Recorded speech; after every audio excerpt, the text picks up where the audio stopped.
This video will explain how to change the settings regarding the user access control. So user access control is the very annoying window that pops up every time you want to make a change to Windows. So basically what happens is when we click on run, this is the user account control. What this is Windows telling you this program wants to do something to your computer that could damage it. Do you want to let it do that? Yes, no. And if you really want to know what it is, it tells you what it's doing. So in this case we're going to hit no because I've already installed this, but that was a good example of user access control. So what we have the ability to do is change how often that pops up.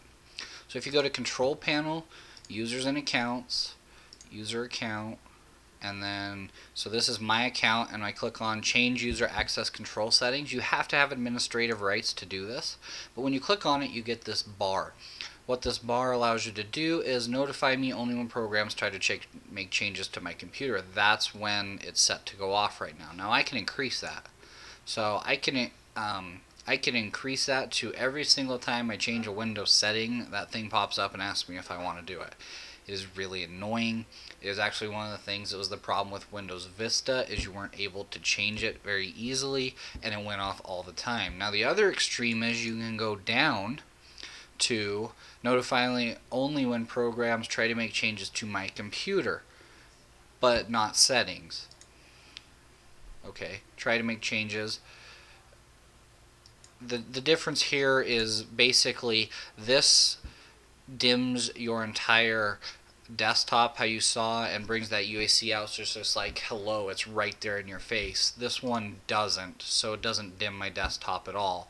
It just pops up the UAC. And then I can go all the way down here to never notify me, which is kind of how old Windows XP was. It doesn't notify you if anything happens. It just, like, if a program comes in and installs itself, it won't ever pop up and say, hey, this is installing something.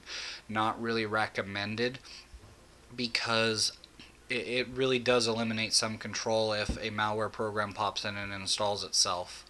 And UAC can possibly catch it, pop up and notify you that that's installing, so you can prevent that. So what you would do is change it. So we'll just change it to do not dim my desktop and click OK. And you'll see it is requiring me, see how it's dimmed the desktop, because I am making a large change. So I go ahead and click yes. But then what we'll see, the changes when I go to open this again, I get no dimming. It just pops up and says yes, no. So that's just a brief video on how to change your user access control settings.